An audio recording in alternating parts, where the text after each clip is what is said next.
Hello dear viewers, and welcome to our retro review of this fine game. Now, if you are a long-term fan of my work, then you will already know that I've discussed this game before during a period of Nintendo's life that was a bit concerning. You'll already know what I think, but for those who don't, let's hit some Wikipedia articles and learn a bit about how the first portable Paper Mario game came to be. According to the site, Sticker Star's development was mostly headed by the executives of Nintendo, specifically Miyamoto, dictating product they wanted to Intelligent Systems instead of the two companies working together to develop something. Nintendo knew what it wanted, and according to a behind-the-scenes interview with Iwata and Miyamoto, that meant trashing all the character and world creation of previous Paper Mario games to make room for a brand new sticker-based combat system, because they simultaneously wanted something to be different from Thousand Year Door, but also similar to the Super Mario Bros. Series, keeping the relevant characters and throwing out all the new ideas. The interview doesn't go into much detail on why they wanted it this way, but something that helped grease the wheels was a poll from Club Nintendo to Intelligent Systems asking if the fans liked the plotting and story writing from the previous Paper Mario games. The result was 0 affirmatives, like literal 0. So I think there might have been some bias there, but I'm just speculating against the almighty word of Wikipedia. So since that's how the game's development started, let's see how these bold strides by Nintendo's top brass did in the world of reality. One, and I think this is the most obvious, when developing an RPG, story is literally the last thing you should take out. Hell, in most cases, you should be taking out other things to make room for more story. Story is the backbone of any RPG, and taking that out removes a lot of what Intelligent Systems was allowed to accomplish with this game. They had to boil down levels to be about 1 or 2 objectives accomplished with no NPCs or towns to interact with, or even many villains. It shouldn't be a surprise that all the corners were getting cut in this game when you remember that this game starts out with Princess Peach throwing a 15-person attended party for stickers because the town planning committee got drunk, walked out the door, and fell onto the concrete walk. The Toad Town police must have done the same thing because Bowser just wanders on front stage, pokes the comet thing, and accidentally breaks it, and putting this whole mess into motion on an accident. From there, you basically go to the game's objectives and press A at them to continue playing the game. And let's talk about that whole no new character thing, because the issue that arose from that thinking was that without a diverse cast of different characters, the game's quality faces direct association with a small pool of characters. If you have, say, 50 characters in a game and 17 of them turn into terrible and boring people, then it's a more negligible loss. In a game with 12 characters and 7 of them are stupid, then that's an actual problem. And that's what happened when you traded in the ally rosters of Paper Mario and TTYD, specifically for Kirsty by herself. Kirsty is the worst. Nothing is endearing about her, and she's basically what would happen in a world where Navi developed an attitude problem. Kirsty's main character trait is Ashley Graham-styled annoyance at anything bad that happens to her being a direct result of the player's actions. She gets captured by spiders, it's Mario's fault. Mario doesn't have the right sticker for the problem, Mario's fault. If an earthquake strikes, then she'll nag Mario's ear off that it's happening and that he's the only one who can do something about it, so he's not doing it fast enough, just on and on and on with this constant, pratty, bitchy, borderline hostile, and antagonistic behavior by someone who's supposed to be helping you. Now, a lot of other Paper Mario characters do have this characteristic, but it's usually mixed in with a partnership to Mario and a slight bit of hero worship that makes it work because it's not just Mario's problem, it becomes both their problems. Kirsty isn't even directly involved in the plot, basically just being the backseat driver to the plot of the game and not directly contributing anything to Mario, basically just standing there and tapping her non-existent feet all the time. There are a couple good ones out there. Wiggler's infectious good mood is a shine of spotlight in an otherwise lackluster and despicable level, and Kamek becomes a brilliant villain, getting out there to antagonize Mario directly and making his presence known in the plot, while Bowser's essentially spending the whole game as the quote-unquote real antagonist, hiding behind an actual mountain. Also, he has a flying castle, which isn't cool in this game as it was in Paper Mario for one reason. Mario can immediately reach it, while it took the entire game to reach it in Paper Mario, making it a satisfying point in the game of Paper Mario, whereas Sticker Star squanders the concept completely. Now let's talk about that sticker combat, the big reason why Miyamoto wanted the world and character building scrapped in this RPG. It sucks. Like a shit-powered helicopter made from mattresses and constructed by Misty Psyduck level shittiness, because it's a limited resource-based turn-by-turn combat without an experience or level-up system. Now, I'm not going to say that this is an inherent problem because a bunch of games have card combat. It's just that the way they usually work is that when you run out of cards, you generally shuffle the deck and get more cards. They don't just run out unless you're playing a trading card game. Now, in Sticker Star, you have to constantly collect stickers just randomly tossed out in the world to be your combat resources, and they're all one-use stickers. Use them and they're gone. Period.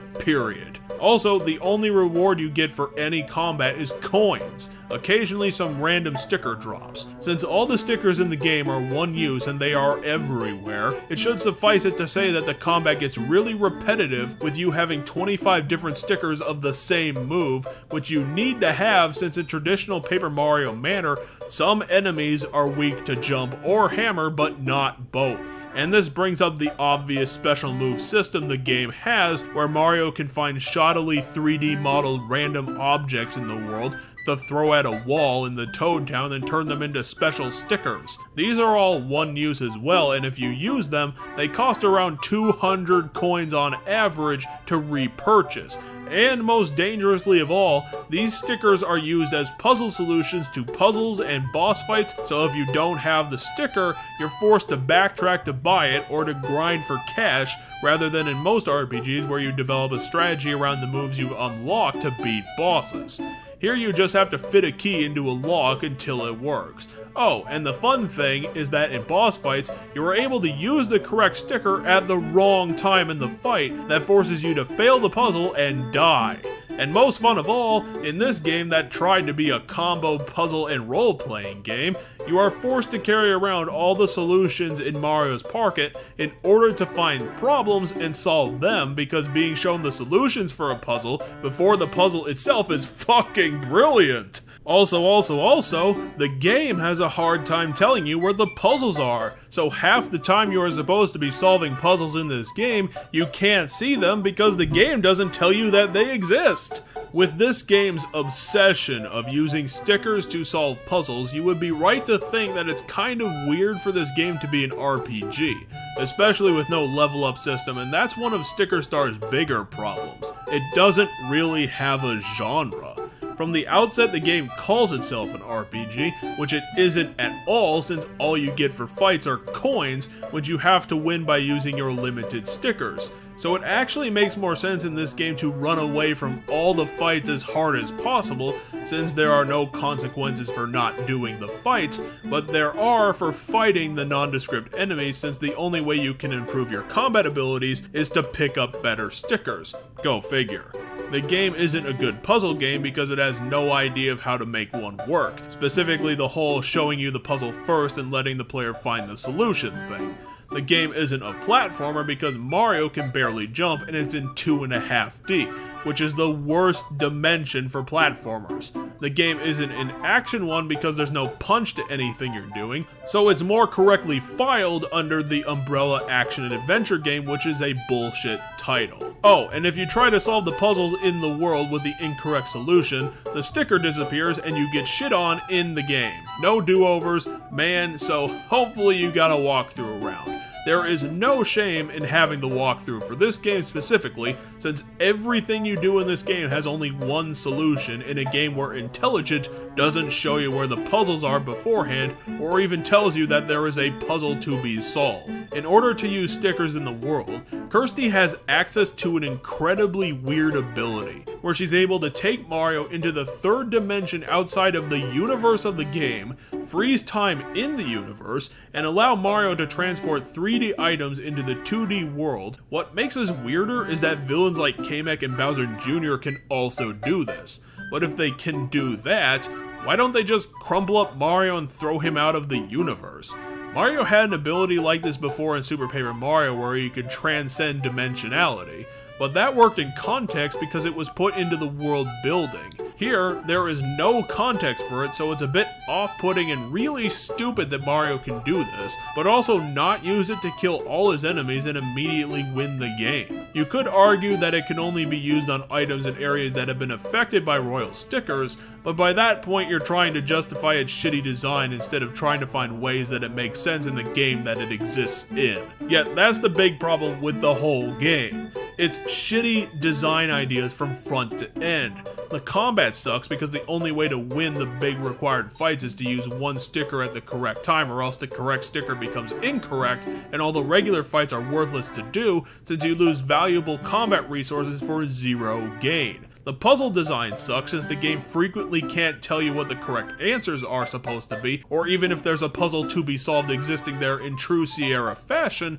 and solving the puzzles on a blind playthrough is highly stressful when an incorrect answer will leave you with a lost sticker, and if it's a thing sticker, you have to buy it back with a 200 coin loss, possibly forcing you to grind money out of fights, which you can't do since you have to buy stickers to do the grinding, and so on. Sticker Star's world building is completely in the shitter in comparison to TTYD's 7 worlds. Sticker Star has 5 worlds, and they are your basic Super Mario Bros. Style grass, desert, forest, ice worlds with nothing to them. Instead of one big world that you can explore, like Paper Mario's Forever Forest and Gusty Gulch, you get 5 disconnected grass-themed worlds with possibly a single big puzzle or mini-boss to break up the boredom of finding stickers and running away from enemies. Levels like the entire third world don't help matter since it has twice the number of disconnected forest-themed levels as the other worlds, and the entire sequence of events is basically padding. You have to find Wiggler's body segment since you need his help to get to the boss. There are 4 of these jerks, and when you find one, they all run away from you, forcing you to find all 4 of them twice, and then fight them to the point they calm down. It's such a stupid, swampy, plotty mess of padding that trashes the whole experience in bad design choices. However, there is a good one here and there, namely the Enig Mansion that feels like a TTYD-inspired level, where Mario has to find some creatively hidden boos using actual puzzles, and it gives a reward for doing all the game's combats. It's a very interesting level that gives you rewards for exploring everything. But as I felt in that video from long ago, the parts of the game that ended up being good is ultimately the reason why I hate it so very, very much. Actually, to explain this, I'm gonna step away from the script here for a sec. It's a good reason why I hate the game so very much, because it has good bits. Because this was a game that was developed with effort. This isn't a game that was made by a bunch of incompetent bootwangs or a bunch of idiots, or people just simply looking for a paycheck who couldn't give 2 shits. The fact that the game has some good dialogue, some good characters, some good bits to it, and shows that Intelligent is still trying, means that how in the hell did they make every wrong choice in designing this thing? How did the sticker combat happen? How did they throw out every single fucking character? How did any of this happen? The good bits show that Intelligent is being corroded from the inside out. This studio that used to make the best Paper Mario games, the best Mario games, period. How in the hell did they fall down so much? And that is why I hate the game so freaking much. This is the turning point of the developer going directly in the black hole of shittiness that we found ourselves in the AAA game publishers like Electronic Arts or Ubisoft, the typical people doing the bad shit. but this is people some artistic pride. Some artistic pride who somehow made this incredibly bad game. That's why I hate Sticker Star so very much. It's because it ruined Intelligent Systems. It's not simply a bad game. It's a sign the developer itself is falling apart, and it took the entire series with it. This brilliant series of vibrancy and parody and interesting levels and combats. It was a fun, satisfying game series, but now it's fucked up and it's dead because Nintendo's executives had no idea what people wanted from this series, and they fucking just dictated it without thinking. Intelligent couldn't fight back the decision, and this happened. This game where they tried a little bit to have the old Intelligent Systems charm of funny writing and characters, some good levels, inside of an area where they could not creatively make the thing that they wanted, which was a game that would have been a fun RPG instead of this stupid ass, incredibly insulting, baffling game of limited resources, constant gathering, and one single helpful NPC. It is undoubtedly one of the worst Mario games ever made, since literally no one involved in decision making had any clue of what the hell was going on, including me. There is no common sense in this game, and hopefully the next one down the line will fix what's happening with the Mario RPG. But until then, let's put up some starkly red scoreboards.